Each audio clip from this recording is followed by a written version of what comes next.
Right now, the National Weather Desk. Dude, that's insane. A busy week of severe weather continues as intense hail falls across Tennessee and North Carolina. The ground here quickly covered in big chunks of ice. San Antonio prepares for a long, hot, and very dry summer. And they have a contingency plan to combat the historic drought. NOAA retires a disaster database, worrying some climatologists.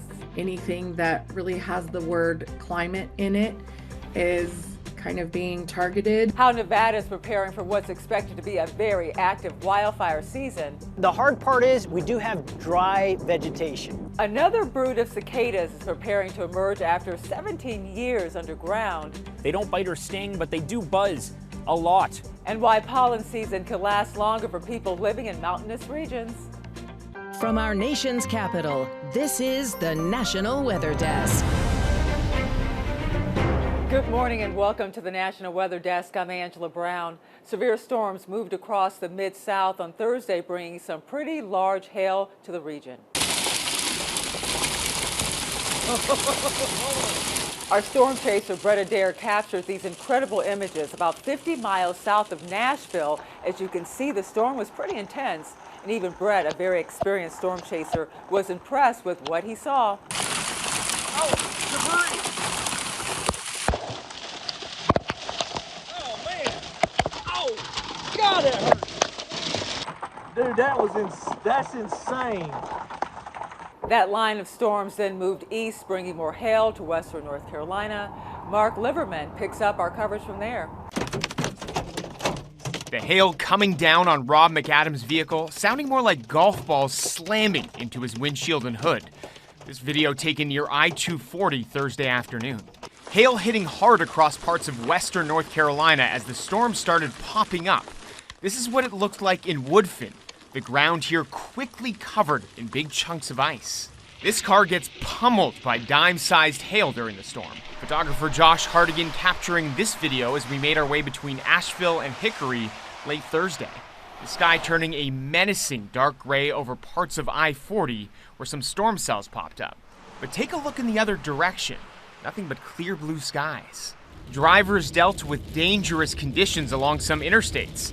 Heavy rain causing slippery surfaces, making for a slower evening commute. The darkest sky we came across here in Hickory, eerily making day look more like night. Conditions so bad that the National Weather Service issued severe thunderstorm warnings. Wind gusts hitting upwards of 60 miles an hour, dangerous enough to cause damage to people and property. There's a threat of severe weather today, although the areas at risk are not as large as they have been this week. The Storm Prediction Center issued a level 2 out of 5 risk for part of eastern Florida, including Orlando and Daytona Beach. Eastern North Carolina, including the Outer Banks, are also under threat for severe thunderstorms, severe wind gusts, and hail. There's a slightly lower risk for the area in green, stretching from southern Virginia to Louisiana. There are no storms out west, but it could be pretty hot. Bakersfield meteorologist Ilya Newman explains. So let's take a look at the Euro model, and this is showing us the high currently is basically right overhead of Bakersfield, and it's just building. Now the question is, why is it that when we have a high like this, we get a heat up like we're expecting? The makings of a heat up, high pressure, basically is heavy air, and that heavy air is going to sink. Because of that, it's going to cause the atmosphere to compress, and as that occurs, the air actually heats up. So this is why an upper level high brings heat down to the ground level, and we're going to have a lot of that over the next couple days, especially over the South Valley. Drought conditions will be a major problem in many parts of the nation. Extreme drought is shown in red, and you can see it's widespread across the Southwest, as well as South Florida and parts of the plains. The worst conditions are in South and Central Texas, where there's an exceptional drought. And despite recent rainfall, the drought is not expected to go away anytime soon. Ethan Trejo shows us how San Antonio is preparing for a hot, dry summer. South Texas, we do have that summertime peak. As you know, it gets pretty warm down here in New Braunfels and kind of that general area. Andrew Cummings is the Director of Customer Solutions for New Braunfels Utilities, the business that supplies power and water to more than 60,000 homes. Looking ahead to summer, Cummings says the spike in the need for services is expected, and they have a contingency plan to combat the historic drought. No issues on water distribution. We have a lot of really outward-looking plans and projections, and all of our infrastructure is it meets those requirements to keep that service continuity. Cummings says for residents using the depleting water source, their strategy of correlating water usage rates with billing practices have led to more effective conservation strategies. If you don't use a whole lot of water, you're probably not going to see a great big bill.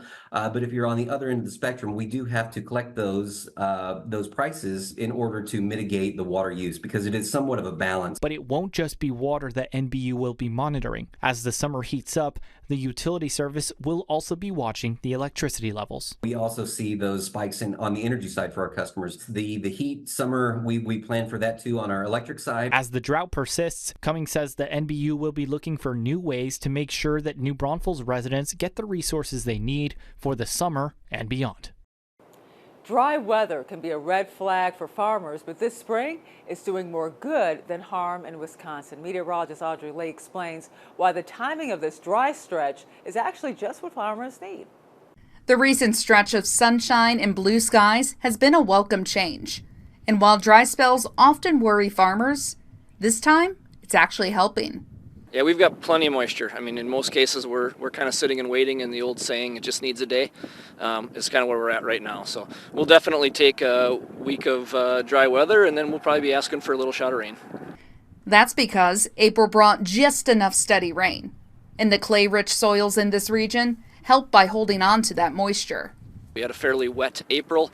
All those were very light rains, so we had a lot of soaking rains, no big heavy rains with a lot of runoff. So actually quite a nice spring to get us stocked up on moisture. Earlier in the season, wet conditions kept many farmers out of the fields. But with recent dry weather, they're finally catching up on planting. Normally we would have 20% of the corn crop planted at this point, and unfortunately it's 5% or less for northeast and east central Wisconsin. And those delays could start to chip away at crop yields. So every day that we delay corn planting from approximately May 10th to about May 15th or 20th, we're losing a half a bushel per day. NOAA's extreme weather database, which has tracked the cost of natural disasters since 1980, is being discontinued. It will be archived but no longer updated beyond 2024. Until now, it's allowed taxpayers, the media, researchers to track the cost of natural disasters. NOAA recently announced it's also ending other services, due in large part to staffing reductions. Evan Krugel is in Colorado with more. Some storms aren't just measured by the size of what falls. Tennis ball size hail in Wheat Ridge, 2-inch diameter hail in Denver. Some are measured by how much it costs to clean up. Weather geeks, climate geeks, we love to unpack all of it. Becky Bollinger knows a thing or two about hail. I would like to think so. The former assistant state climatologist was there in 2019 to record one of the biggest hailstones ever found here. Yeah, well, Russ measured it and I stood there and watched and took a picture. And She's been tracking disasters in Colorado for decades and often relies on info from a NOAA database that shows the cost of extreme weather events. I think it's a super big deal. Today, Becky found out that database will no longer be updated. Yeah, I think this decision essentially comes down to anything that really has the word climate in it is kind of being targeted. I can say that being a climate scientist myself. From hail to fire to winter storms, the data shows Colorado has seen 76 separate billion-dollar disasters since 1980, one of the highest totals in the country. Becky is worried Coloradans will feel the impact more than most. It's really going to make it harder to know what events we need to prepare for, what areas are at risk for certain events, and we will feel the loss of that. And coming up on the National Weather Desk, wildfire season has just about arrived in Nevada. We'll look at how firefighters and residents are preparing, and we'll help you better understand how lightning forms.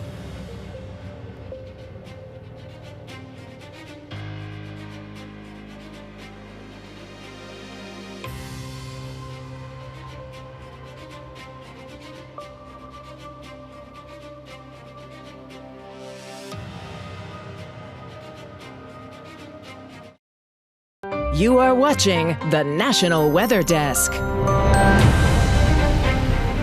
Wildfire season has just about arrived in the mountains of Nevada. Residents and fire crews are preparing for what's expected to be a very active wildfire season. Dana Wagner has more. Below average snow season for sure up here at Mount Charleston, no doubt about that. Still some snow left.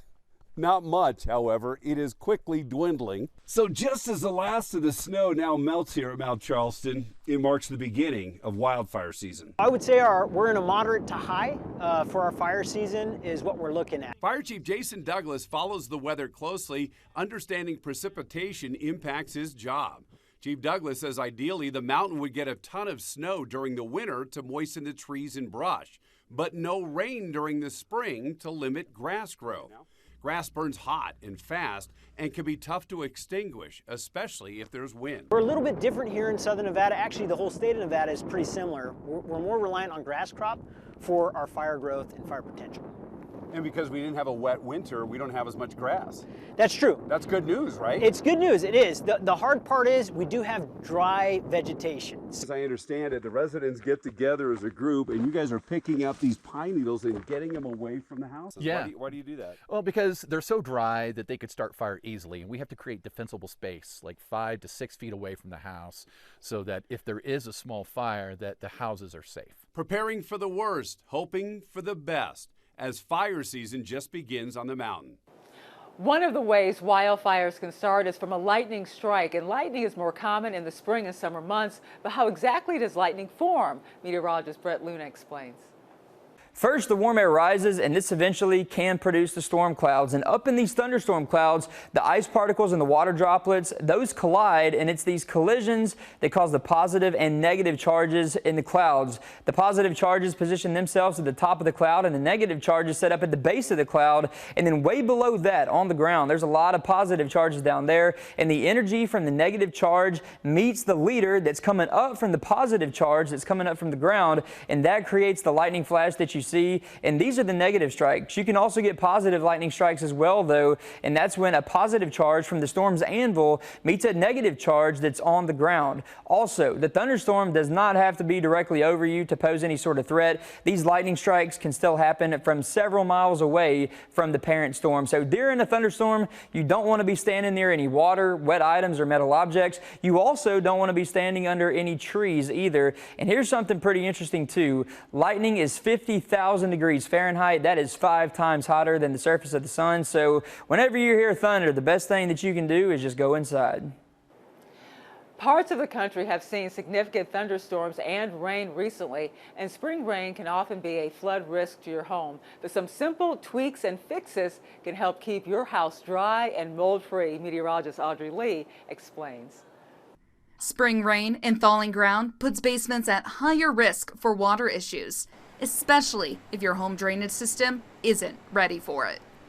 One of the biggest reasons for water in your basement starts right here. Clogged gutters or downspouts that don't drain far enough away from your house. Experts say now is the time to add those gutter extenders. Huge factor. We want to make sure that water drains away from the property rather than towards the foundation. Robert McGraw, owner of Titletown Basements, says basement water problems often come down to clogged gutters, faulty downspouts, or a sump pump that isn't doing its job. One of the simplest ways to prevent issues? Clean your gutters regularly. Depends on where you live. It's very important, depending on the type of trees you have, how easy it gets clogged. Probably at least every quarter, 4 months or so, 3 to 4 months. Water that doesn't drain properly can pool next to your home's foundation, leading to potentially serious structural or health issues. Mold, mildew, growth in the basement, trigger allergies, and if the water's not drained away from the foundation properly, it can create structural issues with wall cracks, foundations starting to fail. A little prevention goes a long way. Regular maintenance outside your home and paying attention to signs of moisture inside can help keep your basement dry and protect your foundation. With spring well underway, gardeners and landscapers are likely to start running into things they may not like to see, spiders. And depending on where you live, some of those spiders could pose some real dangers. Josh Davis is in North Carolina, where there are around 600 different species of venomous spiders. The black widow, one of the most famous spiders in the world, and a native to the Palmetto State. Their deadly reputation has been blown a little out of proportion. So the black widow can be quite painful. Typically starts off with a stinging kind of bite, followed by some redness and swelling, and then that pain can then go diffuse. Often goes to the chest, abdomen, back, but can be excruciating pain. Dr. Charles Tarbert says the most black widow bites are treated with fluids and painkillers. Antivenom is a rare necessity. There's a third widow in the state, though, the brown widow. These spiders are invasive, coming to the state in the 1990s, where black widows prefer to hide in cramped, dark spaces. According to Dr. Eric Benson, an entomologist at Clemson, brown widows prefer to hide up high and in the open. Brown widows are more mobile, and apparently we're learning they like to snack on black widows. The final spider to keep an eye out for in the state is the brown recluse. This one is only native to the far western corner of the state, but it has been found in the Grand Strand, hitching rides on straw and shipping containers. Brown recluse venom isn't like widow venom. It's much worse, using a necrotoxin, which directly breaks down tissue. The easiest way to tell a brown recluse apart from similar-looking spiders is to look at the eyes. Most spiders have 8 eyes, but brown recluse only have 6. In parts of the Northeast, another type of insect will be making an appearance in the next several weeks. A brood of dormant cicadas will emerge from the ground for the first time this decade. Mike Cerullo has more. The soothing sounds of spring will soon give way to something noisier. There's going to be thousands of these cicadas. This specific brood of the bug comes out every 17 years. They're about this big. They don't bite or sting, but they do buzz a lot. People freak out when they see thousands of them. They've been known to call 911, what's going on, and that, it's so noisy. Well, there are some cicadas that come out every year. This spring is special. Brood 14 has been living underground since 2008. They're feeding on the roots from trees and plants, waiting to show themselves and mate. They emerge up vertical surfaces, like the trunk of trees like we see here, going up onto the branches. You'll have to travel to see or hear them. In New England, they'll mainly be concentrated on Cape Cod. They are very loud. Adriana Duran lives in New Bedford. She was 4 years old when Brood 14 last emerged, but she's seen cicadas before in Louisiana. I think I heard them a lot more like around sunrise, like sunset. I would be out on my patio and that's really all you would hear. So far on the Cape, more than a dozen have been spotted, but activity really starts to ramp up in mid-May. They'll stick around through June. Maybe very minor damages to small trees and branches, but it's even been known to be a natural pruning where it only makes those trees healthier. The females will lay eggs, and when those eggs hatch, the new brood will burrow into the ground, and we won't see or hear from them until 2042. As we head to break, we take in the views of the Santa Monica Pier in Los Angeles, California.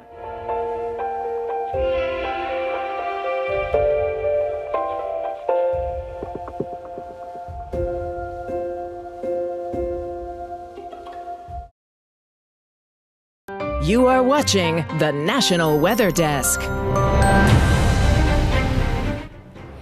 If you live in a mountainous region, your allergy season might be a bit longer compared to people who live in a flatter area. Meteorologist Julia Haley looks at how elevation impacts pollen counts.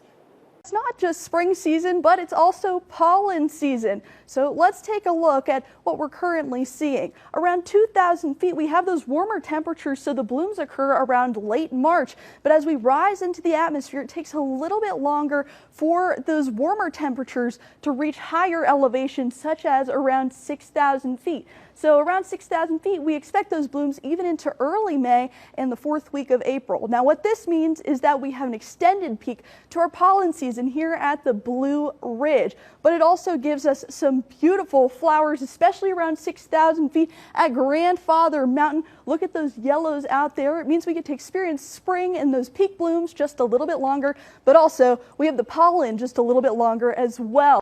We love to share your weather content on the air. You can find us on all your favorite social media platforms, including Facebook, YouTube, Instagram, TikTok. Just search the National Weather Desk. We'll be right back.